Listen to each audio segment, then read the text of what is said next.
Russians, who until now have accepted Putin's SVO as a distant conflict that has nothing to do with them, are beginning to feel its effects firsthand. And they know that winter is approaching. More and more Russians are facing difficulties finding gasoline. In many regions, sales are limited to 20 liters per customer. One regional chain is now reportedly selling gasoline only to commercial customers with fleet fuel cards. Furthermore, gas stations have banned customers from filling up canisters, Forbes reports. All this angers the Russian people. The limited sale of fuel increases public protests. This means that the Ukrainian drones are creating a wave of protests against the authorities in Russia. Recall, Ukraine has carried many highly creative drone attacks against Russia.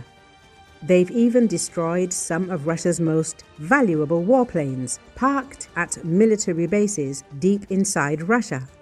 Many gas stations in occupied Crimea are currently closed, and those still open sell only diesel fuel.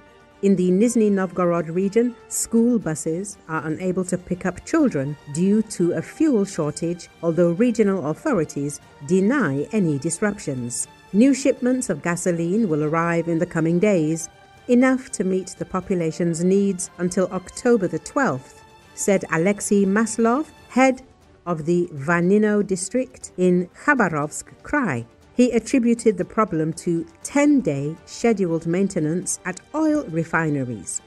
Military historian Chris_O quotes Dmitry Stishin, who is skeptical of the Russian Air Force's claims that it always shoots down 100% of attacking drones. The Air Force invariably attributes all damage to falling debris from downed drones. 2 shells don't hit the same crater, but drones do, Stishin remarks sarcastically.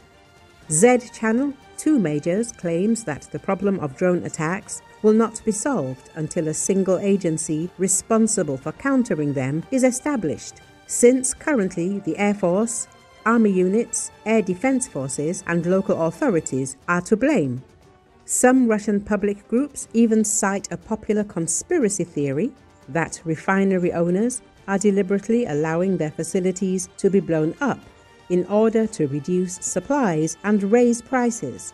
That's why we see such shameful videos of a slow-flying drone approaching and attacking yet another oil refinery in broad daylight, encountering no resistance, write Z-bloggers. Perhaps the problem is even more simple. Perhaps Russia isn't shooting down Ukrainian drones because it's running out of surface-to-air missiles.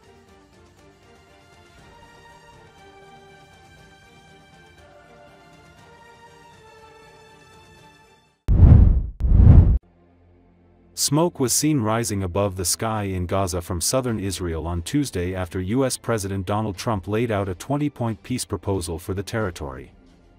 According to Associated Press, another explosion also took place in Wadi Gaza. The blasts happened a day after Israeli Prime Minister Benjamin Netanyahu met with Trump to announce the ceasefire plan.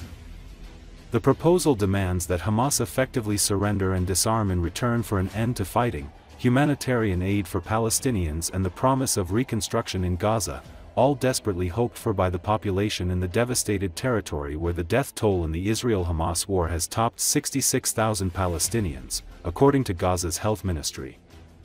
The U.S. president, who has become increasingly frustrated by the bloody conflict, seems to be betting that the militants are now so decimated that they have no choice but to accept what he and Netanyahu are framing as a last, best offer. Qatar's prime minister and Egypt's intelligence chief presented Trump's proposal to Hamas negotiators, who are now reviewing it in good faith, according to a person familiar with the matter. The person was not authorized to comment and spoke on the condition of anonymity. The latest war in Gaza began on October 7, 2023, when Hamas-led militants launched air and ground attacks on Israel, killing nearly 1,200 and taking more than 250 hostages.